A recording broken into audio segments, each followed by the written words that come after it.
ناظرین welcome back. باقی صاحب یہ ہم لوگ کافی ہم نے وائڈ رینجنگ ڈسکشن کیا. اگر میں آپ سے کہوں کہ 4 نکات ہمارے پاس 4-5 جتنے بھی اگر آپ سمجھتے ہیں کیا ہمیں کرنا چاہیے کہ ہم جس دلدل میں پھنسے ہوئے ہیں اس سے نکل جائیں؟ دیکھیے اس سے نکلنے کے لیے کچھ تو شارٹ ٹرم ہوتا ہے، کچھ لانگ ٹرم. شارٹ ٹرم سے شروع کرتے ہیں پھر لانگ ٹرم پہ آتے ہیں. شارٹ ٹرم کے اندر تو یہ ہے کہ جس طرح ملی جمعیتی کونسل ماضی میں بھی ایکٹیو ہوئی ہے اور اب دوبارہ اس کو ایکٹیو کیا گیا ہے، اس کو حکومتی سطح سرپرستی حاصل ہو. اگر حکومتی سرپرستی اس کو حاصل ہوگی تو یہ اپنی بات کو صحیح طریقے سے آگے بڑھا سکیں گے عوام کے.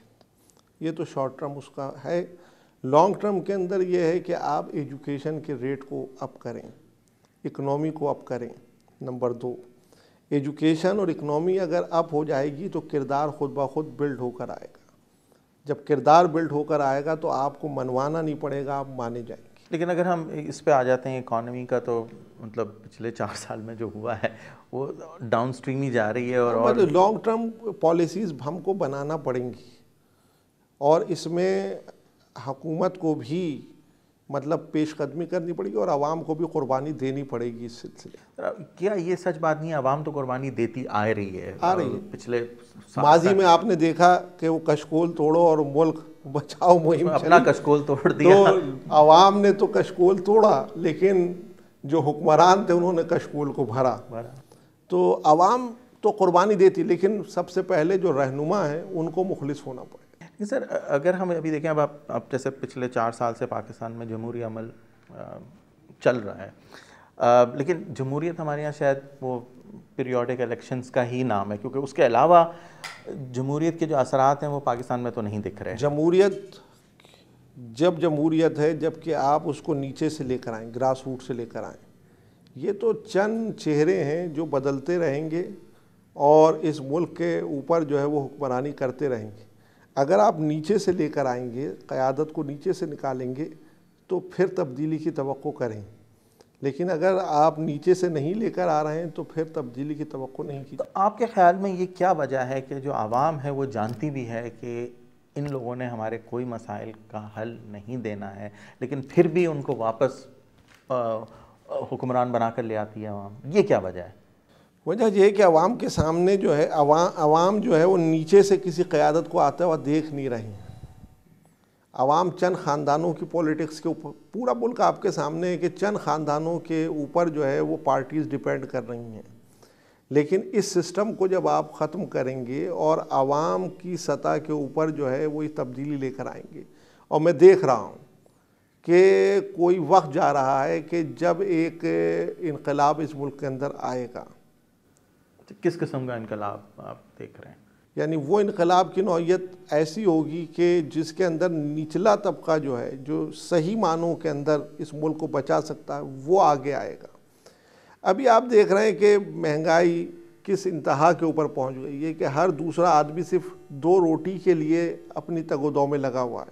لیکن کچھ عوام میں بے حسی بھی نہیں آ گئی ہے کہ اتنی مہنگائی ہو رہی ہے لیکن اس پہ کوئی ریئیکشن نہیں. میں وہی عرض کر رہا ہوں نا کہ عوام 2 روٹی کی تگ و دو میں لگی ہوئی ہے، وہ اس طرح متوجہ نہیں ہو رہی. وہ بھیک نہیں مانگنا چاہتا. غیرت مند پاکستانی ہے، غیرت مند مسلمان ہے، وہ بھیک نہیں مانگنا چاہتا. وہ 2 روٹی کی تگ و دو کے اندر جو ہے وہ 2 سروسز کر رہا ہے. ہر دوسرا آدمی اس ملک میں 2 سروسز کر رہا ہے. لہذا وہ یہ نہیں چاہتا کہ وہ کسی سے بھیک مانگے. لیکن یہ حکمران جو ہیں یہ بھیک مانگ رہے ہیں. یہ حکمران بھی اگر یہ غیرت مند انسان، غیرت مند پاکستانی، غیرت مند مسلمان اگر جس دن میدان کے اندر آ گیا تو ایک بہت بڑا انقلاب آئے گا. لیکن اس کو ایکٹیو کرنے کے لیے ظاہر ہے کہ کسی بھی انقلاب کو لانے کے لیے ایک سینٹر چاہیے، ایک سینٹر چاہیے. ابھی اس کو وہ سینٹر مل نہیں رہا. وہ سینٹر جس دن مل جائے گا تو یہ ایک تبدیلی. اور وہ سینٹر اس سینٹر کا کیا ہوگا فیس، اگر ہم کہیں چہرہ کیا ہوگا؟ کوئی انسان کا ویٹ کر رہے ہیں؟ یعنی وہ مطلب ہم لوگ کیا ویٹ کر رہے ہیں کہ کوئی لیڈرشپ آئے گی اور ہمیں اس دلدل سے نکالے گی؟ نہیں آئے گا. دیکھیے آئے گا تو اندر سے ہی آئے گا.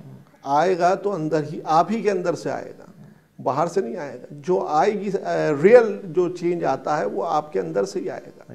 وہ وہ باہر سے نہیں. اگر باہر پہ آپ ڈیپینڈ کر رہے ہیں تو پھر تو اس سے بدتر صورت ہو جائے گی. صحیح ہے. تو اگر ہم سولوشنز کی طرف آئیں تو آپ نے کہا کہ ایک تو ایجوکیشن ہے اور اکانومی کو بہتر کرنا ہے. اگر ان شارٹ ٹرم اور لانگ ٹرم میں بھی اگر ان دونوں چیزوں کے اوپر فوکس کر دیا جائے تو شاید آگے کے دنوں میں پاکستان میں بہتری آ جائے گی. ناظرین آپ نے سنی باتیں. باقی صاحب نے یہ کہا کہ اگر اکانومی کے اوپر فوکس کیا جائے, ایجوکیشن کے اوپر فوکس کیا جائے تو شاید یہ جو مسائل ہیں جس میں اب انتہا پسندی ہے, دہشت گردی ہے, کرپشن ہے, اکانومی کا برا حال ہے, اگر یہ ساری چیزیں اگر ہم نے ان کی طرف سولوشنز کی طرف جانا ہے تو پرائمری فوکس ہمارا ہونا چاہیے ایک تو اکانومی کی بہتری اور دوسرا ہے کہ لانگ ٹرم میں ایجوکیشن کے اوپر فوکس. اپنا خیال رکھیے گا. خدا حافظ.